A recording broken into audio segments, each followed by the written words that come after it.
what do you think has happened to grooming for men? You know, in today's world, how important has it become? I mean, as it says, it starts with you. I don't know why it took them so long, men like us, to realize that we also have skin.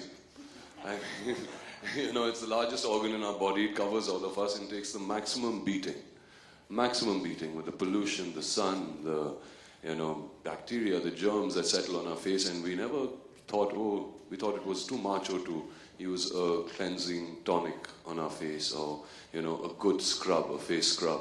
But I think we've evolved. I think products like Nivea have made us realize, you know, and have made products which don't smell that feminine. Okay, so when you're using it, you're not smelling of raspberries and peaches. Okay, you're smelling more manly, you're feeling good about yourself. And actually, it makes it so easy for you to go to this one place, go pick up all these products, okay, and not be too fussy about it. It's in your bathroom or wherever you get ready, and you use it. It's fast, it's efficient, it's effective, and it's been there for 100 years. I remember using Nivea since I've been a kid. You know, that big tin, That blue jar, and white, blue and white tin jar. It was huge. It had Yeah. a family, and it was used for every problem. For every problem. Yeah. If you had chaps on your lips, or, you know, your mom would just put it around Yeah. you. If you got a little rash on your knees. Just broke up, came out of a relationship. Yeah.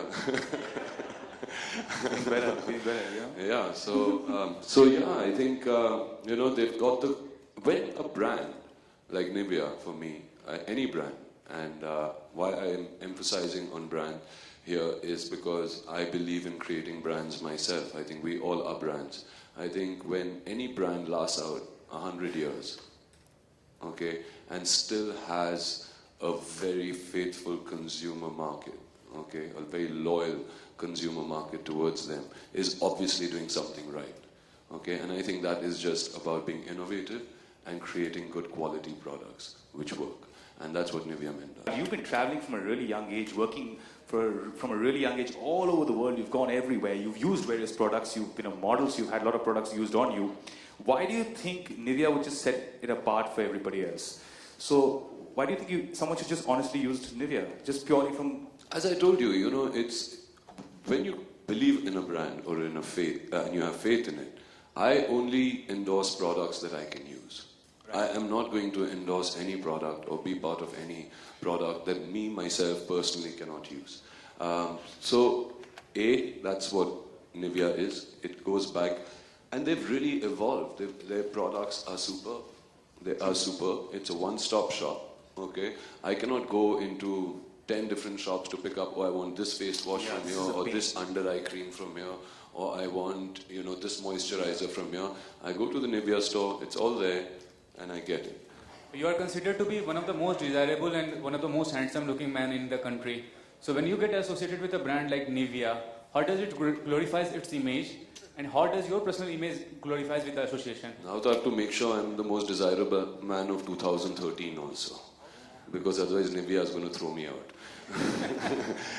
No, but I think it's nothing like that. You know, what is desirable, what are these things, this is all perception. You know, I don't believe in taking all these titles seriously. Okay, in fact, my friends make a lot of fun at me, you know, when I get titles like this, and they say, oh, you're the most desirable man and all of that, and Mr. Desirable, or aake mujhe chhune lagte hain. Then,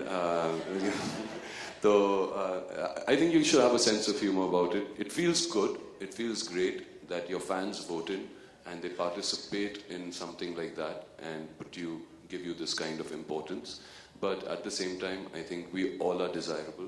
Everybody is wonderful, and everybody can be wonderful and desirable if they just take care of themselves. आपके लिए मेट्रोसेक्सुअल man की definition क्या है, और आप खुद को कितना मेट्रोसेक्सुअल मानते हैं? मैं बिल्कुल मेट्रोसेक्सुअल नहीं हूँ. I'm a man. I think every man is just a man.